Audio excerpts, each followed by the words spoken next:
আল্লাহ বলেন সম্পদের মায়া ছেড়ে তুমি যে মসজিদের দান বক্সে দান করো, তুমি যে গরিবের হাতে টাকা তুলে দাও, তোমার এই দানের দৃষ্টান্তটা হলো একটা চারা বীজের মতো।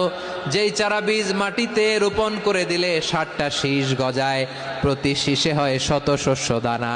আল্লাহ যারে চায় তেমনি বাড়িয়ে দেয়, তিনি যাকে মন চায় তাকে প্রাচুর্যতা দেয়। সুবহানাল্লাহ, ওয়াসিউন আলিম। আপনি যে দান করেন এটার দৃষ্টান্ত চারা বীজের মতো, রোপণ করে দিলে এক বীজ থেকে 60টা শীষ গজায়, প্রতি শীষে থাকে শত শস্য দানা, 100 করে শস্য দানা, 700টা। তাহলে দিলে বাড়ায় দেয় কে? আল্লাহ বলে, এই বনি আদম আনফিক উনফিক আলাই, তুমি দাও আমি তোমারে দেব। এখন আপনি না দিলে আল্লাহ আপনারে দিবে? বেলাল রাদিয়াল্লাহু তাআলা আনহু, মদিনার সবচেয়ে গরীব সাহাবী, বিশ্বনবী বলেন আনফিক বেলাল, ও বিলাল তুমিও দাও। আপনারা কি জানেন বেলাল রাদিয়াল্লাহু তাআলা আনহুর সম্পদ কত ছিল?